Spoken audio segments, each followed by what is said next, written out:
So we are carrying on here, and what we're doing now is we are getting rid of this disgusting steering wheel. So it looks like with the mark on this bolt, I don't think that's factory, so it's probably already been off once. M12 spline, and what you can always do is put that back on when you do remove it, so you don't bash yourself in the face. But you can see there I've got a little mark as to where that wants to line up. So I'll stick this bolt back on like so, give it a wiggle so that's nice and free, not going to hit myself in the face. Take that out of the way, remove the steering wheel now. That isn't, like, not only is it worn and worn out, but that's supposed to be patterned, and that's human slime. So like that can go. Now I'm going to loosely put the new one on, which you might notice is a highline. It's got a weird spline adapter in there, so we'll keep that to one side. So that may prove more valuable than the wheel itself. But we just line up our little splines. So that's lined up there, and then as you can see, this is just so much nicer. We can just throw a bag on there just for comparison's sake as to what it looked like before. Just very loosely put that bag on there. Yeah, so it's upgraded. It's a leather wheel, still round, not flat bottom, no GT mark, it's just a nice silver band. But we have the multifunction buttons. So what I now need to do, realistically, is I'm going to take all this apart and get to the innards. So obviously our clock springs there. Get to the computer underneath, see what variant we have. Presume it's going to be a low line, or a midline if we're lucky, which would then support cruise control, which we're looking to fit. But I suspect it's going to be a low line, being an SDI. So what we're going to want to find is a high line module, and then that will allow us to use steering wheel buttons, hopefully tied into this radio, factory radio, and have cruise control at the same time. So whilst we're out and about, we're able to pick up a few choice bits for this caddy. So we have a nice divoted floor here, and all that's gone. So what we do have is a pair of Turan front carpets with the sound deadening. Obviously the passenger looks in good condition, a little bit mouldy. Drivers, it does have this small tear, but in so much better condition, and we have the fixing points then to put some nice floor mats in. So we're going to get those in.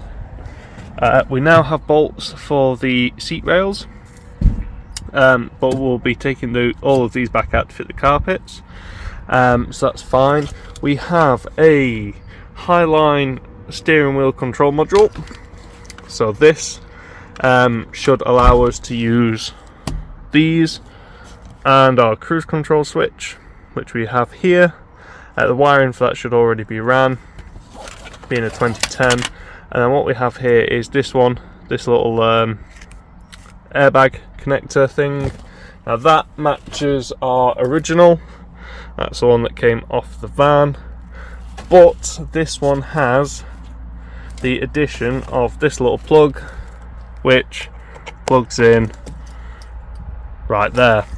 So we'll actually get our steering wheel button signals through to the radio. We'll scratch that, whilst it looks like it fits, or it takes a modification to fit, so we can see if we can fit that at some point, but that ain't going to be a today thing.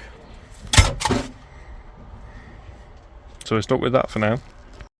So that's our steering module removed, nice and easy. One plug, little orange tab on the side, little red tab on that one. This one just pulled out, this one here, up there. That looks like it's got some pins in different places. To this one. So yeah, but we've got more pins. Some more pins here, more pins here. Those all look the same. To get this out as well, you will need to depress that in just with a small pick tool, and that will drop out of there. Not sure why, got different pins up there, but we'll make sure everything matches up. So that's our new one, a BD, which matches as a Highline control module, and then this one, a CT. Now this one, yeah, not too sure, because it's listed as unknown on the Rostec website. So we'll see. We'll see with this one, because yeah, that having pins there, and then this one not having pins there, bit interesting, but we'll see. And just like that, yep, like I said, we do have the hole, but this being carpet is so much nicer. It is joined in the middle, so I did just cut it.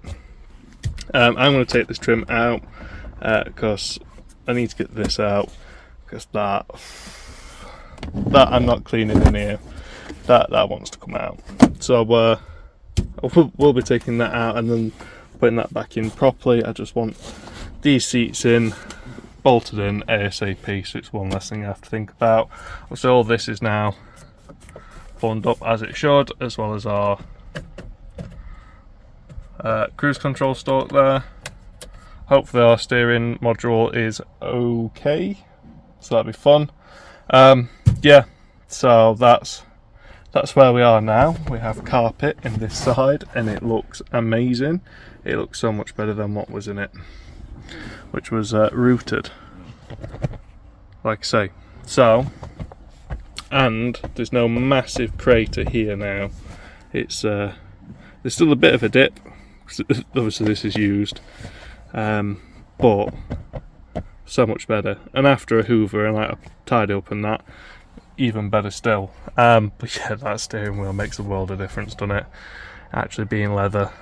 So now that we have our interior buttoned back up, I mean, you're seeing that, I can go in that. Now that I have our interior buttoned up, it just wants clean. So centre console's back in. I did find a Turan armrest one, but it had already been mangled because people aren't too nice at the old breakers. So everything's back in as it should be. We have carpet. It looks 10 times better. It looks a lot more inviting as a vehicle. Obviously stepping in, these seats are comfortable. Even me is like 6'3", 6'4". I could sit in here for a reasonably long journey. Like, that is lovely and moulded to my knee. Yeah. Don't get me wrong, I still feel a little bit claustrophobic, but this seat is nice. So I'm hoping that seat, the one I'm going to be in, is also going to be nice. But yeah, just clean things up. I managed to get most of the crud and crap out of there, but I feel like that's going to need a steam cleaner on it. Really get that back to being how it should be. Obviously we've had all this apart. That's broken, but we live with things like that, I guess, like this, which we get around to at some point in the not too distant future. But so I think we're about buttoned up on the front to get the bumper on. Happy with that. I plumbed all the coolant in. I've just got one last little hose clip here to pop on, which I'll pop that on in a minute, along with the air intake system that goes down there. Just got bits. So this engine obviously came full of oil, as it would. So we have look how old stock that is. We have genuine parts. So that's the oil filter. We've got a new sump plug. Obviously our drain pan's just under the engine at the minute as we speak. So obviously when you're draining the oil, cap off, and then I had to take that one, leave that off as well, just so then any last dribs and drabs, if it wants to make its way out, it's free to. So, and this is just what you love to see, proper manufacturer parts. And back in, and I've changed the O-ring, so no need to panic on that one.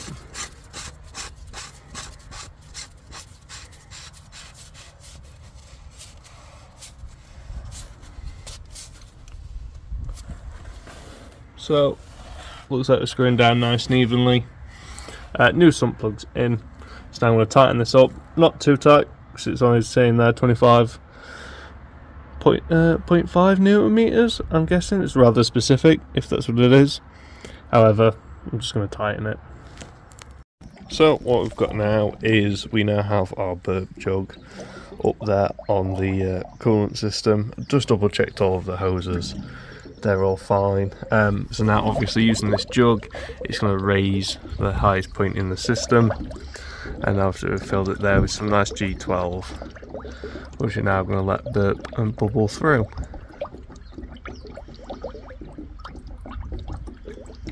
Quite boring really.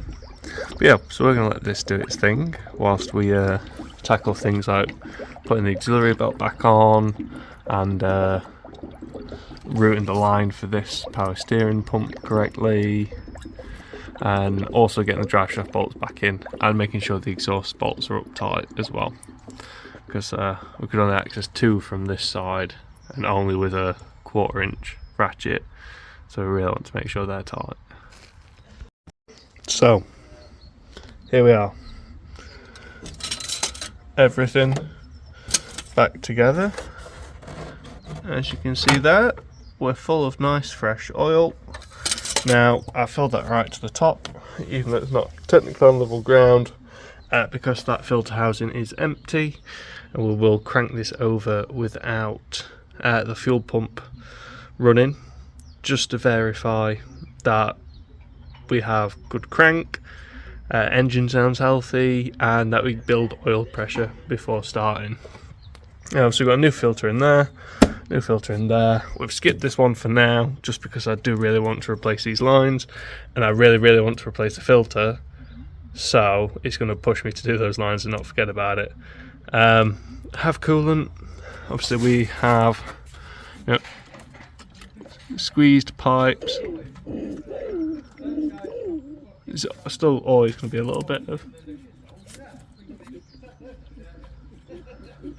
air in the system till we get that going, and especially there's going to be air for the heater matrix back there. We did lose a little bit of hydraulic fluid, so it might well smoke on startup, because I moved the tank over here because we had to take the strut out. So previous owner did let me know about it, but the spring is supposed to sit in its perch there where my finger is. Now it's sitting in its perch, but before this spring had actually slipped off of its perch and wasn't sat quite right. So yeah, good shout out to the previous owner for letting me know on that one.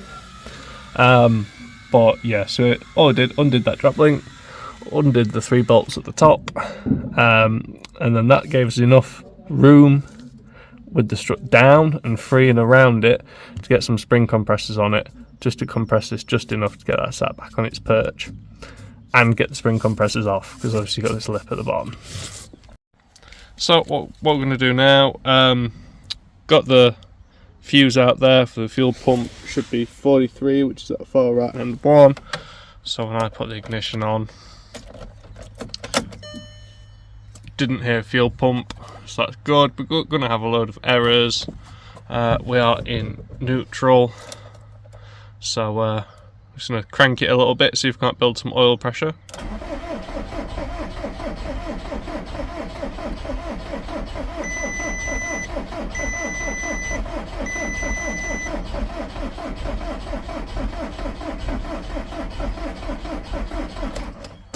Now this engine sounds a lot healthier than the last one, but that's twice now I've done that, so I'm going to let the starter cool a little bit.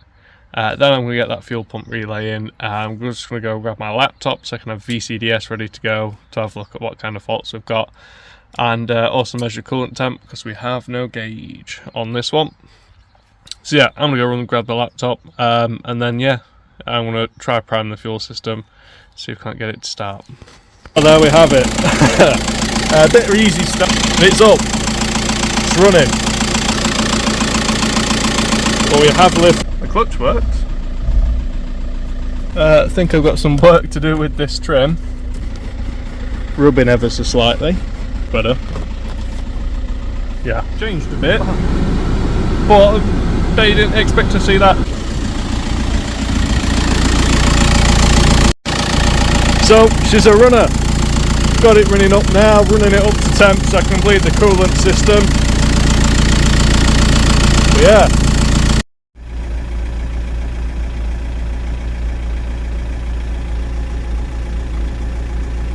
So there we have it. We're now running. Obviously we've got low fuel because there's no fuel left in it really. But we have this up and running, so we have, keeping it low so I don't get no copyright, but we have working buttons, we have a working mute button, the phone button does nothing, and neither do these because we only have the half this. But that's all good. Our cruise does function in VCDS, it comes up on the measuring blocks when we press that, so we're all good. Just making sure all my other buttons work. There we go. And all my lights work. So I've now got a running van with a new clutch in it. Yeah, I mean, what more do you want? Sounds a bit ticky. Nope, cam's probably got a bit worn. Don't think previous owner of this engine particularly looked after it, but it still runs.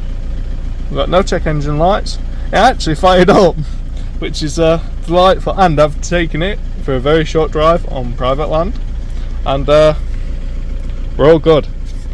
So I just need to get cleaning it up then. So we'll call that one here. Thanks very much for watching. That's been me struggling and finally getting an engine back in this Caddy, and a few little life improvements along the way. Cheers.